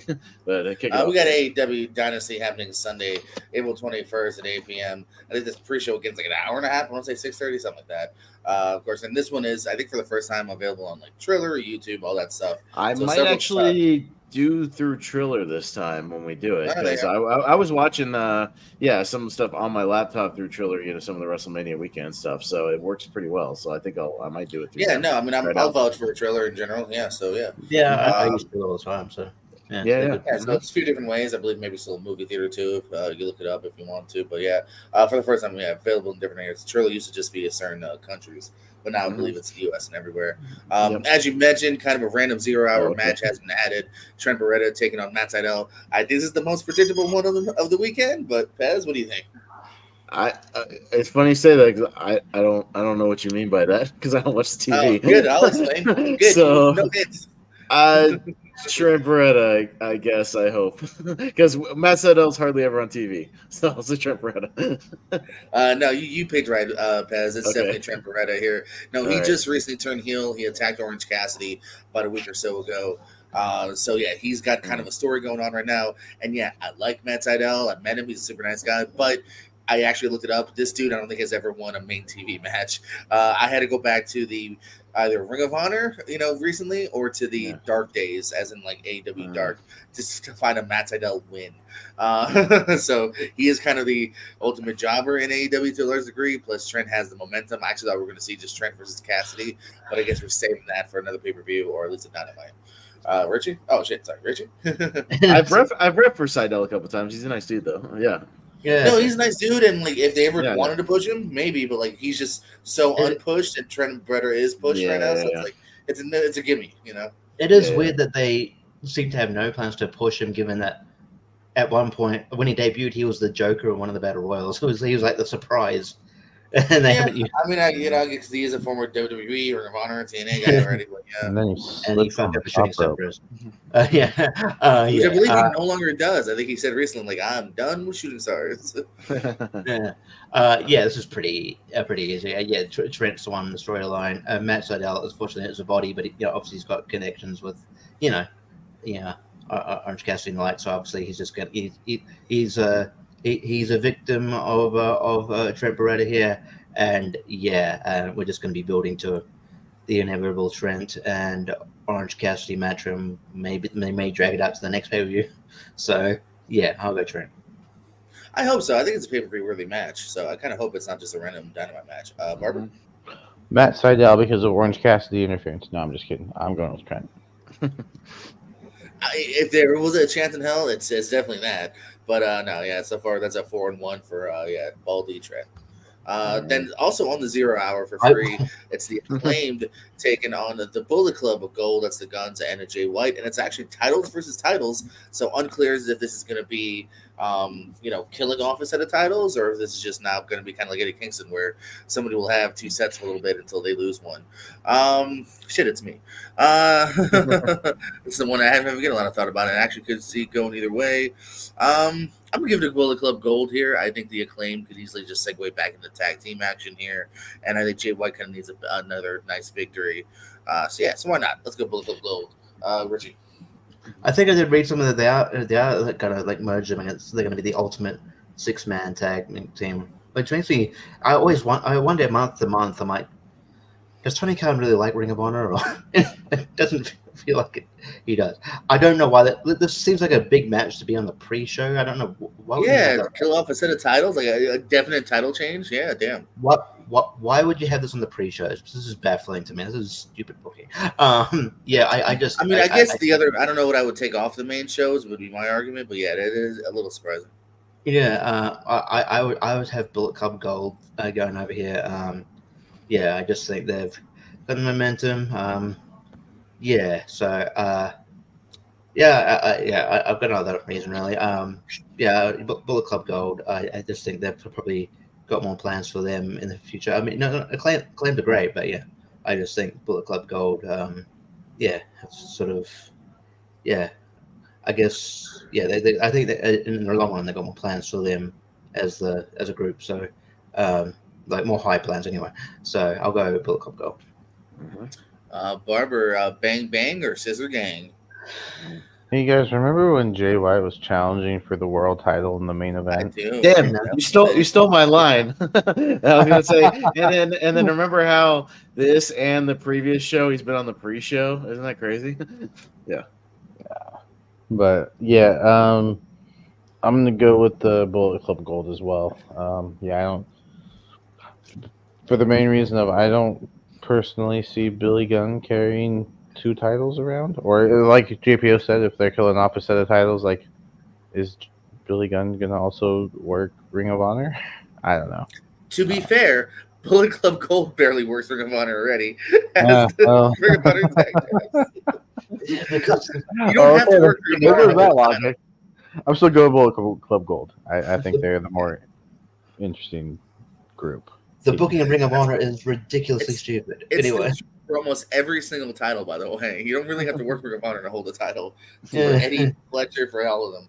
As for it, or you team Daddy ass? Hey, remember when Dame JF a few months ago? Oh, no, sorry, Jacob already said that. Because, look, if you're going to have Jay White on the pre-show, he better fucking win on the pre-show. So, I'll also go Bullet here. Yeah, so another kind of clean sweep here. We're thinking Jay White gets another big W. Daddy ass is necessarily needed here. The FTW title's on the line here. I guess they're not a team, I guess. Hook defending against Lionheart, Chris On the Jericho. pre-show? No, this we're is on the main this is show on now. the We're main on the show. main show. Okay. You could I put believe this on. pre-show's done as far as it currently has listed. Okay. Yes. Yeah, nothing else has been listed. Unless they add another match. Yeah, no, that's very possible. And Rampage could very much drop something. Collision. Don't forget, we got 3 more hours of TV technically before the show happens. I don't know why he's still Lionheart, by the way. Was that supposed to be kind of when he was fighting all the luchadors from AAA? But anyway, where we at, Richie? Going around here, but I'm not. The last few months, I have not liked the booking of Chris Jericho. And again, like if it wasn't Jericho, it probably has rank. This would be a pre-show match. I don't care about the FTW title. But yeah. To be frank, I would have loved this, but yeah. But I don't know. Like Jericho is like he was a baby face because he got turned on by the guys he was going to join that was going to make him a heel, and he's going to turn on the people. He side of the people he's going to turn on, and then he turned baby face. Now he's just turning heel again. He's turning heel. He turned heel again. It's he constantly turns on his tag partners. It's like Ric Flair. Why would you tag with this guy? His booking is and he's sort of fallen off completely since just a year ago. I don't know. I just feel like his booking's been ridiculous. But it's almost like Tony Khan's not a very good long-term booker. No, I don't know. I could see Jericho holding this title for whatever reason. I'll go Jericho. Barber, is Jericho picking up the title, or is Hook going to retain? I can't see Jericho holding this title. I mean, I thought the same thing about the Ring of Honor, but that's a world championship, so it's a little different. I'm gonna go Hook. Jericho's not against putting people over, so. This is why I laughed. Pez, will Hook retain his 236-day reign with his 4th title defense? That's what I mean. 236 days. This would be match number 4. Does anybody remember that Hook holds this fake belt or has defended it the 4 times? Yeah, it's like pop quiz. Who's he defended against?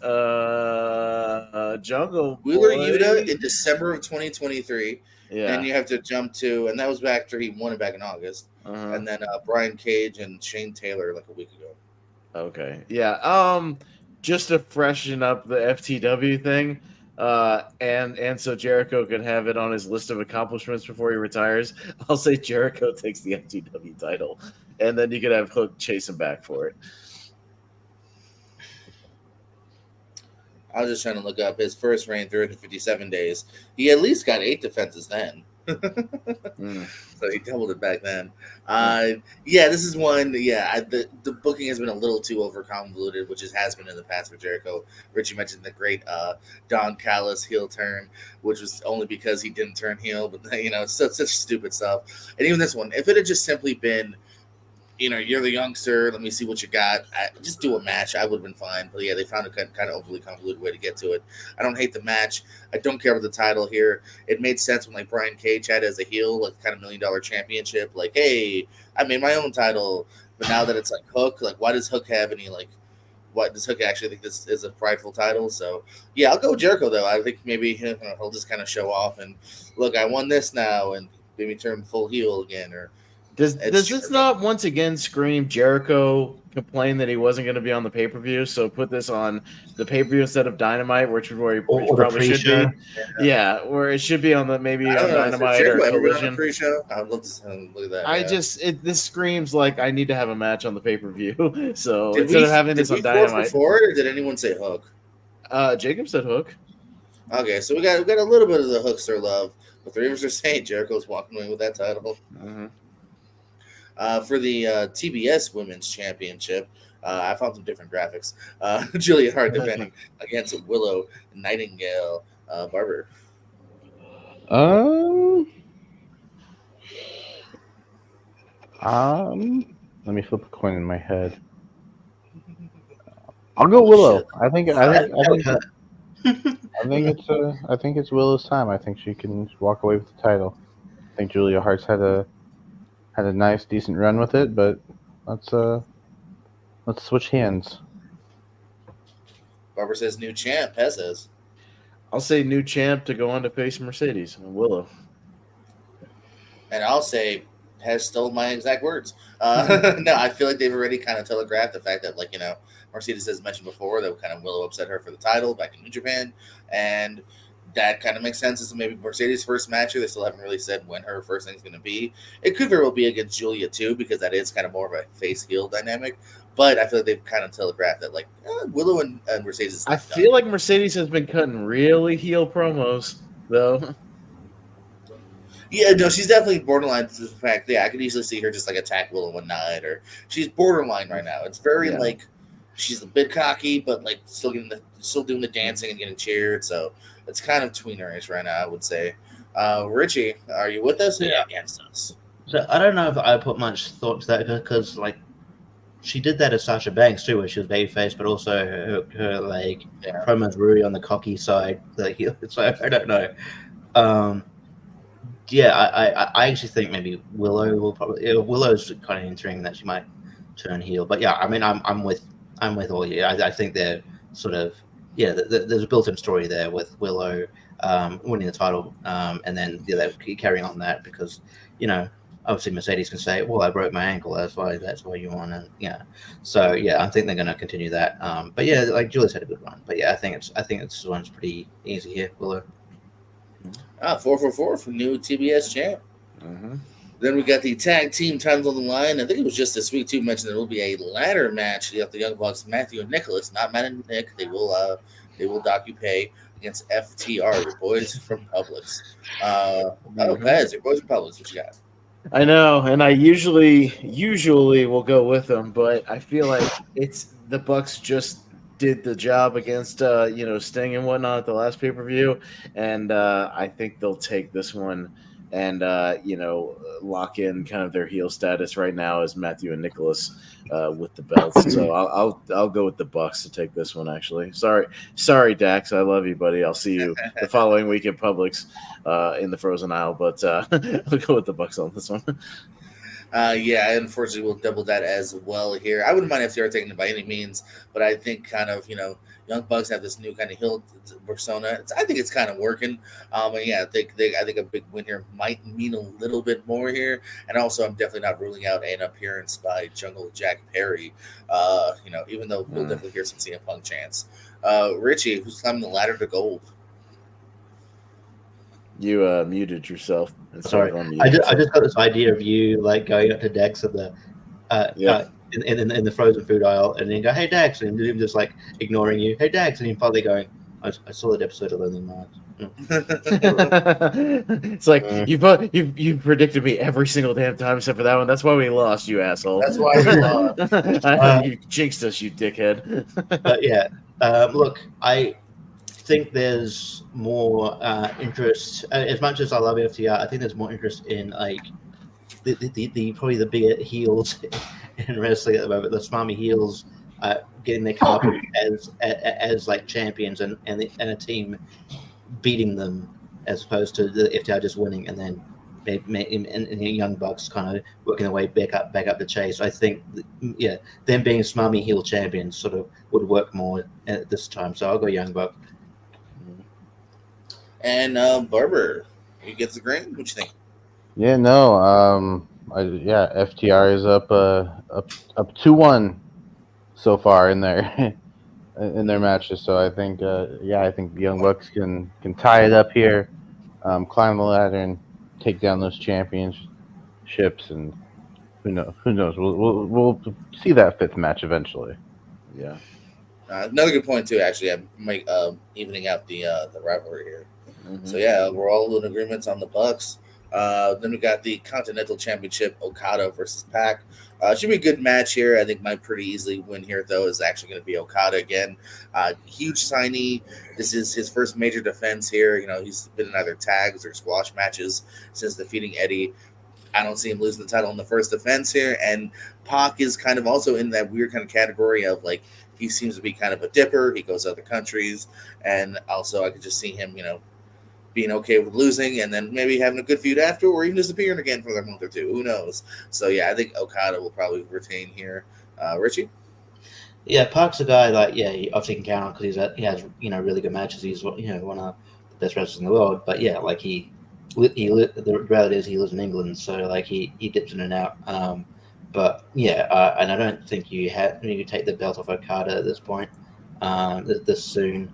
But yeah, I predict that might be one of the matches of the night. It's going to be a banger. But yeah, I see Okada retaining. Not much point of difference so far, but hopefully as we go on the card, it'll be a bit more. Yeah, we'll see. Yeah. Yeah, it's probably one of those instances of like I think a lot of these matches will deliver. Like I think this match will definitely deliver, but as far as predictability, prove me wrong. Have Pac win, but I feel like this is slightly easier. Barbara, what you think? Yeah, easily a contender for a potential match of the night, but also just one of the easier matches to predict. Okada just won the title. I don't think you have him lose at that, and I think Pac is a good challenger here. But yeah, I think Okada walks away with the title still.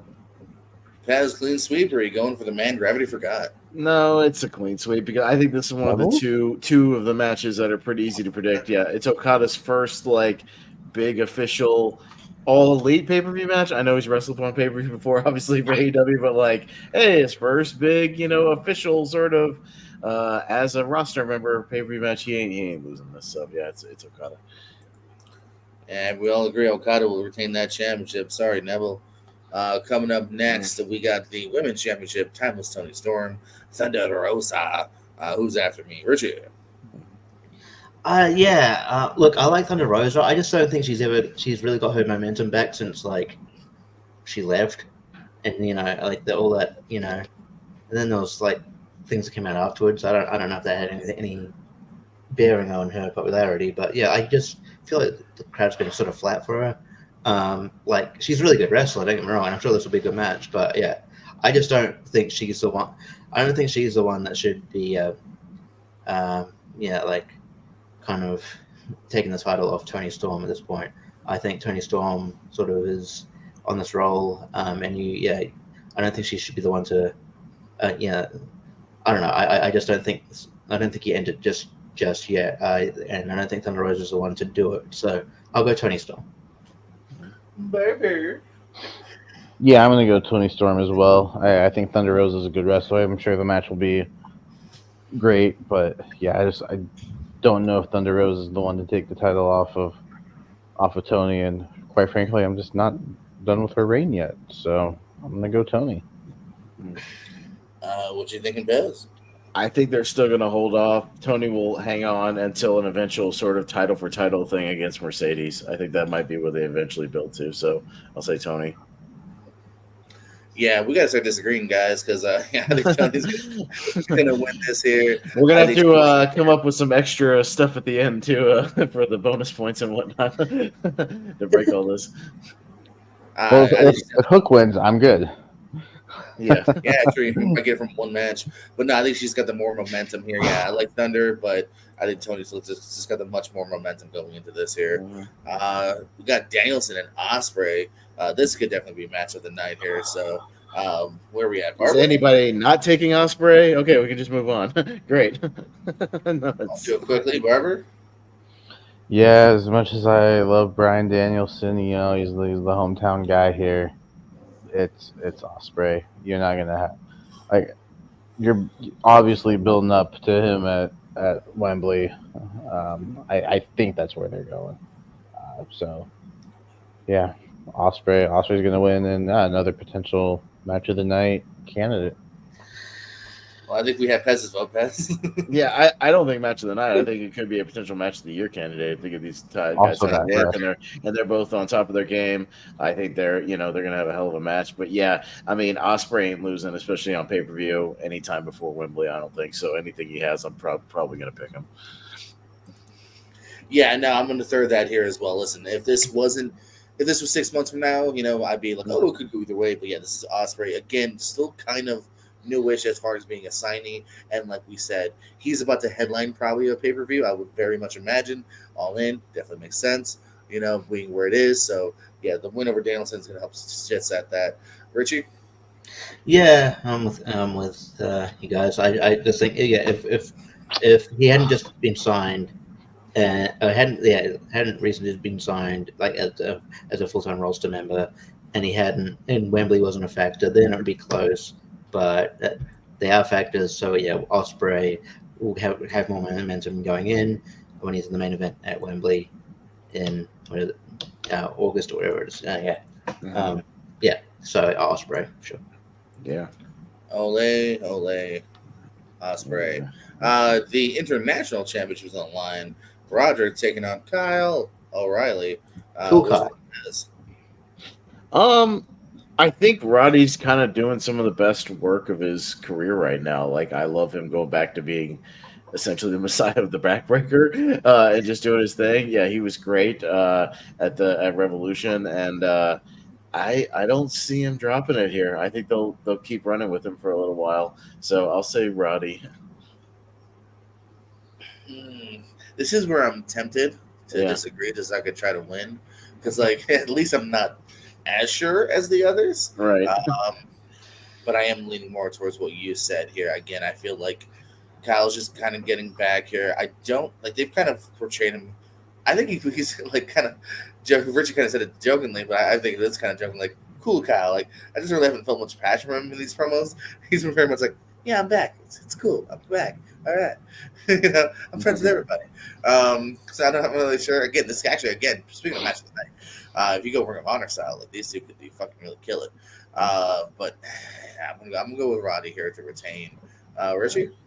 I'm tempted to go Kyle just for a point of difference, but I can't not pretend I don't I can't pretend that I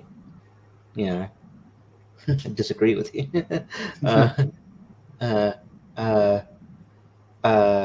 So I don't know. We'll find points of difference, I guess. I'll go Roderick Strong because I think he's winning. However, be bold. Get 2 points. No, Kyle O'Reilly had the most awkward return, in my opinion. And yeah, it's just he's back. But Roderick Strong is winning this match. By the way, JPO, if you'd like to see Kyle O'Reilly's former partner Bobby Fish in person and in action, not this Saturday, but next Saturday, April 27th, USWA in Jacksonville, Florida, United States Wrestling Alliance. You can see him at the United States Wrestling Alliance in person, and I could potentially be reffing his match because I'll be in attendance reffing the action. So come to Jacksonville and watch Bobby Fish. Anyways. Oh my God. A few plugs at the end of the where's the line? USWA Uprising, April 27th, 7:30, Jacksonville, Florida. Which is why a podcast about movies will be April 28th. That's right. Because I'll be back late that next day. We have the best mustache currently in the biz. We're all agreeing. I just O'Reilly. Roderick Strong. Kyle O'Reilly's only had 2 matches, by the way, since being back. We're almost done. We got a 6-man tag: House of Black, Malachi Black, Buddy Matthews, Brody King against Adam Copeland, your current TNT champion, Eddie Kingston, who gets is New Japan Strong champion, and Mark Briscoe. What's that? Did you say? Oh yeah, Ring of Honor World Champion. I couldn't see the title there, so I forgot. What's that? Was that Pez you're up to? I can't remember. Sure. No, I think I went Roddy first last time, so JPO. Yeah, so it should be JPO. I thought it was me. All right, so we're wrong. No, okay, I forget. All right, so again, this is actually one. This could split some votes here. This is one that I think you go either way. Yeah. We'll see. Yeah, no, for sure. Do you go with the more established actual group here? But then of course you got 3 champions actually on the other side here too. So no qualm with getting them some matches. You know what? Just because I think it could set up some interesting matches. I'm going to totally be wrong. I swear I'm going to lose just like I always lose. I'm going to say House of Black here. You give them the win. Why not? Have Malachi versus Copeland. have Eddie versus Buddy, have Mark versus Brohy. You know, like I feel like you can actually set up some really cool singles matches off this. So I'll go House of Black for fun, even though it seems like every time I vote for the established team, I'm wrong. Richie. Watch us all have the same logic, even though could be a point of difference thing, because that was my thought exactly. But yeah, this could set up stuff, and like I know I thought maybe have like Malachi Black get the shot pin on Adam Copeland, and then that could set up like TNT title. But yeah, I like also your idea of the other two getting having like challenge for the other two titles as well. So yeah, I'm also going House of Black. Barbara, what you thinking? HOB or AEM? I'm thinking Tony Khan's in charge of booking, so he could probably book those matches anyway, even if House of Black loses, which I think they will. I'm gonna go with the other three, because I see the logic, but I don't know. A team full of champions. That's kind of what's pushing it over the edge for me, because I could honestly see this going either way. But it was just I'll go with the champions.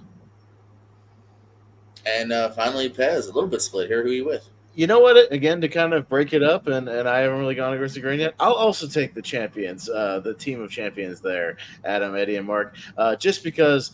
Why not let my buddy Mark Briscoe get a win on pay-per-view? Wouldn't that be nice? You know, He did for the Ring of Honor World title. Unless we're wrong, and Eddie turns on. The pay-per-view that 400 people watched doesn't count. So. I was one of them. So yeah, we are finally for the first time tonight evenly split the trios of singles champions, or the actual trio here. Mm-hmm. And I believe are we main event now? We are as Samoa Joe takes on Swerve Strickland. I guess I grabbed the graphic where it just mentions all the countries that they place. But anyway, what you got? Who are we at? Richie. Yeah, I mean this might be an easy one as well. Well, I don't know. I could see them maybe the idea of Samoa Joe and Will Ospreay is not bad, but I think though, you've got to capitalize on momentum, and Swerve just has so much momentum. He is so great. He deserves that championship. So yeah, this is where that you deserve it chant kind of works, because I feel like chant kind of gets overused sometimes. So I'll go Swerve. Swerve here. And yeah, I'm hoping he has a decent lengthy title reign. Well, I mean, and maybe until he meets Will Ospreay at Wembley, but we'll see what happens there. But yeah, I think it's Swerve's time. Do you swerve when you drive, Barber? Well, I don't drive, so no. He just hopes the bus driver doesn't swerve when he drives. That's very true. If for nothing more than just to see Prince Nana dance with the belt during one of Swerve's entrances, I'm going with Swerve, and also because he does deserve it. He's been putting on some really great matches, and I think it's his time. It'll be Swerve's house. Paz, what you think in main event? Yeah, it's time for Swerve to get it, and even if he only holds it till Wembley, till Will maybe takes it on his time, I still think he deserves a little run. Let's see what happens with this thing. Give him a little run here for a couple of months with the title, and let's end the pay-per-view on a big the whole arena doing the Nana dance. Like, I think that'd be a fun way to end the show. So yeah, let's go. When is Wembley? August. We'll get to that here. We'll get to it in a second. Actually, I have a graphic for that. Okay. We're gonna clean sweep this again. We've had a few of them tonight. Swerve. I love Samoa Joe. I'm glad he was able to get the AEW title, but I do still kind of feel like he lucked out. I feel like this still probably would have been MJF or somebody else if things had just stayed, or Adam Cole, if things hadn't gone down the way they did. I think Joe was in the right place at the right time, and I think Swerve. Yeah, as Paz said, you end the night on the big Swerve dance, because the end with Joe winning. Cool. Like, I guess, But like Edmund Swerve winning, that's a moment. You know what I mean? Our first Black World Champion is going to be a cool moment here. Plus, again, going into the future, potential future matches like at Wembley, I just think it makes more sense to have Swerve walk in, capitalize on that momentum. Don't wait. Don't do it. Hope 6 months from now it'll be even hotter. No. Go right now with the list in the Swerve. And that's again kind of some of the matches you'll see at Dynasty coming up on Sunday here. So I think there'll be several matches of the game will be pretty good here. And you mentioned too the future pay-per-views. Yeah, All In Sunday, August 25th here. But we're not even done before that too. Don't forget, Double or Nothing is in May. Forbidden Door is in June. And then there's pay-per-view September, October, November, and December here. So they're doing the all in, all out thing again. Yeah, they're still doing the all in, all out thing. That's such a don't like that. Yep. See, now here's why I don't only think July is going to skip. The only thing is skipping is July this year, and maybe January and February. Here's why I don't think Swerve it's possible that Swerve doesn't drop the title at All In, because I think the pop that he would get walking into his hometown of Tacoma with the title would be ridiculous. Or it could be a rematch. It could, but October. Either way, I think he's in a title match at Wrestle Dream too. Whether it's him walking in as champ, you're talking pop though. The pop of Ospreay winning in London is going to overcome the pop of him in Tacoma. You know what I'm saying? Don't underestimate Tacoma. I'm not underestimating Tacoma. I'm underestimating how there's going to be literally thousands of more people in London, based on the arena. Yeah, that's true, but I mean, shut up. It's worse. Ospreay's had no, for real. Like I said, either way, even if Swerve's like retains, I think that would be a fun Swerve. I might go to World's End in Orlando. I might. Hey. Nice. Actually, I'll tell you why. They have flights from Asheville to Orlando through Allegiant. That kind of more like value like airline, like straight flights for like $80. I could just like do a fly down there for like the weekend and just go to that shit and then come back. Like that could be kind of cool. So and it's right after, even retail wise, I know this is getting nerdy about retail, but like it's right after Christmas, so it's not that big a deal to take like the weekend after Christmas. It's not as big a deal. So that could be something. So maybe I'll think about it. I'm gonna try my best to go to Wrestle Dream this year. Yeah, nice. It's an hour and a half away. Okay, there you go. Sweet. Yeah, the all in, all out thing is stupid again. I don't know why I don't get it. It's too much to ask, man. Everybody tunes into the Wembley show. It's like you're not going to get anybody to the other one. I don't understand that. I thought when WWE did, I think it was SummerSlam and then Payback now, the next week. Unless there's still the rumblings that they may have the Max deal this year. If it's on Max, that could be something. There's rumblings about that again. So I feel like Tony Khan doesn't give a shit. So I don't know. I think the Max people have been more reaching out to him for it, because I don't think it would affect a whole lot if you can get the streaming numbers for it. Like it would still count for like revenue and whatever. So yeah, I'm just saying. Interesting too. Wrestle Dream will be on a Saturday. Oh, it says right here Saturday. Yeah, so they're still doing the occasional Saturday. Yeah, let's say Saturday for the back half of the year there. Yeah. Oh yeah, it is. Those final three. Yeah, all those final ones. Interesting. All right. I like that WWE doesn't do a December. I don't think they do a December pay-per-view anymore. No, what is TLC on the on the? I don't think TLC's on the lineup this year. I don't know. On that note though, it's interesting. Like what I was bringing up before. Apparently, Nick Khan, he said like, I think the idea is to do like WWE pay-per-views, like the sort of the what you call the B pay-per-views, I guess, outside of America, and then keep like Royal Rumble, WrestleMania, Survivor Series, and even SummerSlam, and like Money in the Bank, even like to America, Canada kind of thing. So I think we'll see more like I think the idea of international is like going to be like a regular thing now. Well, I think it puts more hype on those smaller shows. Yeah, I mean, even for this Backlash thing in Paris, it should be fun.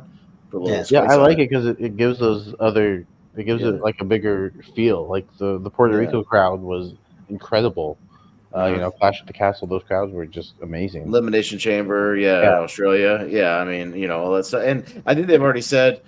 Somebody had a quote this week. It might have been Nick or somebody else saying, like, the WrestleMania thing in another country is probably not going to happen just because America is more of just the hub for WrestleMania. You just kind of have to, or at least America, Canada, whatever. And it just isn't. But yeah, I mean, I'm not opposed to them doing those other, smaller pay per views and making them a big deal overseas and putting them in the bigger arenas. Like, that's cool. I'm all for that. It gives me. I mean, selfishly, it gives me opportunity to see. See a pay per view, yeah, for sure. At some point. Yeah. I don't know if TLC is rumored, but there's nothing confirmed past Bash of Berlin in August. There's nothing confirmed past August. Okay. Yeah, it could be. Survivor Series could be their last pay-per-view of the year. Didn't they confirm King and Queen of the Ring at Saudi Arabia this year? They did. They are doing that. That's before. Well, I know. I'm just saying, Crown that's Jewel, another that's another one of those yeah. things. Just talking about what we're talking about, like they kind of having the bigger, having the King of the Ring tournament, in Saudi Arabia, kind of a, putting a little extra spice on that show. Yeah, because they're going to do it last year, weren't they? And they cancelled for whatever reason. Something like that. Yeah. Well, that makes sense. Yeah, too. so King of May 4th is Backlash. May 25th will be your King and Queen of the Ring here. So the day before Double or Nothing. Yeah, June 15th is Clash at the Castle. July 6th, Money in the Bank. August 3rd, SummerSlam. August 31st, Bash in Berlin. So kind of a couple in 1 month there, too, technically. Yeah, and Money in the Bank is in Canada, right? Toronto or something, or Montreal, something like that. Toronto, Ontario, Canada. Yeah, so we're going France, Saudi Arabia, Scotland, Canada, Ohio for SummerSlam, and then Germany. So only SummerSlam is getting a U.S. pay-per-view as far as the next few. You said August 31st for SummerSlam? For Bash in Berlin. August 3rd for Cleveland SummerSlam. So we got three pay-per-views within the span of a week between AEW and WWE. Yeah. What I'm hearing is we'll have a lot to talk about. Yeah, NXT's got something in June and July. Yeah. So Wembley. Yeah, the week before SummerSlam. Yeah, that's the big deal. Before Berlin, and then a couple weeks after SummerSlam. Yeah. Yeah. So what I'm hearing is that we won't have many gaps where we don't have much pay-per-views to talk about. Yeah, right. Well, at least the WWE ones will be free and be easier on my wallet, so that's fine. Watch on Peacock. No, I don't mind with there being smaller shows on Peacock. Give it to me. Yeah, I'll watch them. Mm-hmm. I like the fact that we're getting King and the Queen of the Ring. I hope they actually give time on TV to those. Yeah. Be a good opportunity to push Be a good opportunity to push one of the mid card guys into that old school, how they push some of those guys into a higher slot with the King of the Ring win, when Kurt Angle won it, and some of those guys, Stone Cold, obviously. Braun Breaker. Well, I liked what they did in 2002 where Brock won and he earned a title shot off it. Right. No, I mean I don't see why you wouldn't at least do that, or you could set something up with that. Yeah, for sure. Mm-hmm. All right. Yeah. There you go. Cool. Well, is that going to do it for tonight? Is there any other pressing matters anybody wants to talk about, or will that about do it for tonight? What do you think? Anybody else? I think that'll do it. Yeah, no. Dynasty on Sunday. We'll be behind this, just a little behind the scenes. We'll be watching along, on the StreamYard. Not a live watch along, obviously, but we'll be watching together, marking off these predictions. Yeah, pretty easy predictions. Everybody's got a lot, except for just a couple little things. Should we also, as a tiebreaker, maybe predict that opening match and maybe for a potential bonus point? What do you think? Well, I think we could hold off and if we want to until those other pre-show matches get announced. Oh, like the day of for that? Yeah. We could. Well, I was gonna say we could do it now because it won't affect the pre-show matches as far as predicting the first match. Because those two matches are officially pre-show. Seidel match and the Acclaim match are officially pre-show. When you use these tiebreakers, do you use them as a point for sure, or the only if we need a tiebreaker? I would just say you get a point. I mean, I would rather it be just the tiebreaker. I'd like to keep the predictions and have these be the tiebreakers. But what if nobody gets the tiebreaker right? That's my only issue. Wait, what? If nobody predicts the correct one, then it's still a tie. Yeah. So. Yeah. Then we predict how long the main event will go. I don't know. 22 minutes. Or we do the 3-4-way tie or whatever. Like that's fine. We've done that. Yeah, it'll end up being a 3-way tie again. You guys will all, Probably again. or Yeah. I'll be, Hook's or gonna it'll be, screw us. Hook's Hook gonna. is honestly a legit possibility. I Yeah. guess, but given the schedule we just went down, it was like we'll all have like weeks backed up. Like, hey, I've still got a week to do stuff. Like, oh no, but we got this pay per view to book. We got this pay per view to go through. Oh no, I've won this one. I've won this one as well. I'll go this. So We're caught up as of right now, though. So I mean, like next week we talk about this pay per view, and then whoever wins that, we still got like when's Backlash again? is it not next week, but week after? The week after? May 4th. Yeah. May the So 4th I mean, be with you. next week we talk about Dynasty, and then you do our Backlash predictions, and then whoever wins something, we do that plus Backlash review. It's not that hard. Yeah. It's not that bad. Okay, We've done 2 topics plenty of times. So yeah, that's what we're going to do. We'll figure out what we're going to do next week. We'll do something maybe along with Dynasty, maybe behind the scenes. We'll talk about it, or we can just do that in news and have a shorter show. I'm done with that. But yeah, let's go around and wrap things up here. Mr. Barber, what you got going on? Anything you want to plug, talk about, anything like that? Yeah. Well, real quick, according to Wikipedia here, because I was like, what match do I think will open the show? There is a tag team match between Orange Cassidy and Katsuyori Shibata versus Shane Taylor and Lee Moriarty. Not Shanghai. So Yeah. That's not going to help. Orange Cassidy, we all agree. Orange Cassidy. Yeah, Cassidy. just to make it official. Yeah. I don't know what would open the show. That's tough. When did they? I swear to God, I looked this up today. When did they announce this random ass tag match? I don't know. Like I was, like I said, I was just looking it up to. No, that's cool. I think I came across that as well. I just didn't know if you had a No, graphic I never for it or even saw not. it. I must have done it right before they announced it. Yeah. Because I don't know if there even is a graphic. But I think everybody's taking Trent, and then Orange Cassidy will win his match. Or Yeah. the graphic isn't available because it's something that was announced on Rampage or There you whatever. Yeah. I'll make a prediction. I'll say the 6-man with Adam Copeland, Mark Briscoe, and Eddie Kingston versus the House of Black opens the main portion of the show. Yeah. Mm. I'll say Okada Pac. Okay. I'll say Hook and Jericho. I'll say Roddy and O'Reilly. Okay. What this will be? Well, we'll do it JPO's way. So that way, if there is a tie and one of us had that correct, then there you go. That breaks it. Yeah. So okay. There we Cool. go. All right. And then as far as stuff going on, I don't really have much going on until Monday. Monday we will hopefully, if there are no longer circumstances beyond my control, I will be doing my 64 of my favorite albums from 64 of my favorite artists on tournament fights. And then, I'll be back for Lonely Marks next Thursday. All right. Richie? Yeah, I'll be on Seen and Heard on my bracket on Seen and Heard on Saturday night, yeah. Saturday night 420. Mhm. So Nice. Yes. nice. It's like where I'll be trying to not lose to Jeremy Paul Adams, but and I just started there as well. But so that should be fun. Also, I've got a Why We Love Horror match coming up in the next couple of weeks as well against Kevin Poss. And then and then other than that, JPS trivia, tournament fights, so on there a few times, and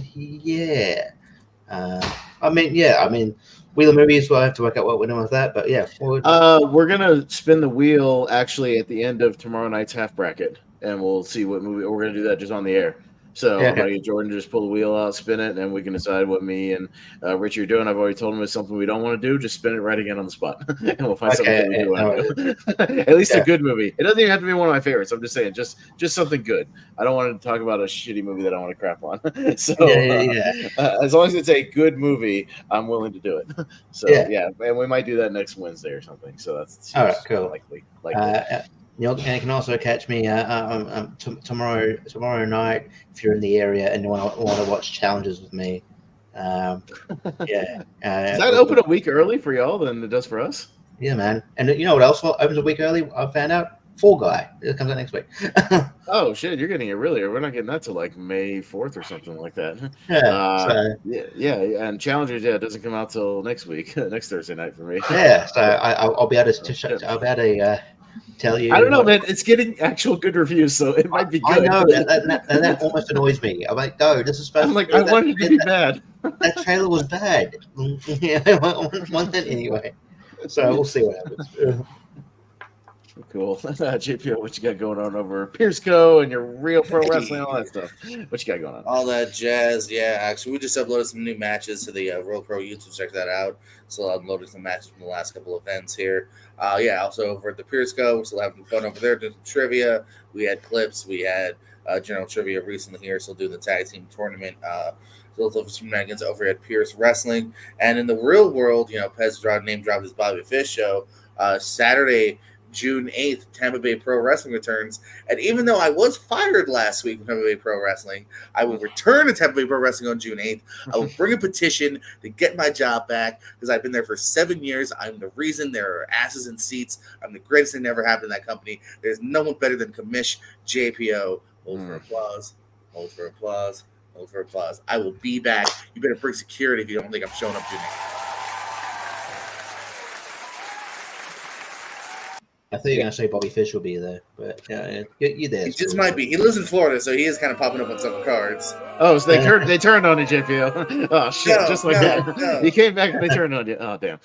Anyways. There you go. Yeah, check that out. As far as me, we got the Geek Tournament rounding out tomorrow to the half bracket, and we'll spin the wheel of movies, Richie, at the end of that show, so I'll let you know privately what gets spun and whatnot. And then, Seen and Heard, I'll be co-hosting that. On Saturday night, it's Richie versus Brandon Dunlap versus Jeremy Paul Adams versus Jeff Snyder. 50-50 chance he shows up or not. We'll see. Because it's a good chance he just doesn't show up as well. And it could just be a three-way match. We'll see. Right after that, over on Mega Movie Z with me and Wolfman for 420, we'll be doing a drink-along drinking game of Reefer Madness, the old 1930s PSA movie, which is public domain, so we can put it on the screen. We'll actually be doing a full watch-along because we won't get copyrighted for that. So we'll be doing that. It's an old wacky PSA that came out in theaters about the dangers of marijuana. It's very crazy and wacky. And then I'll be on Rankum right before AEW Dynasty. Should be a quick show, though. Action movies of the 60s and 70s. So that should be all right as well. So, and then I'll head on over to Dynasty right after that. So, that's going to do it for tonight. Thank you guys so much for joining us. Thank you, everybody who was watching and commenting along. We certainly appreciate everybody turning in, whether it's here or on the replay. And, we'll see you guys next week for our review of AEW Dynasty and whatever news and tidbits pop up over the week. So for Jacob, for Richie, for JPO, Austin Pez, Hell, we'll see you next time.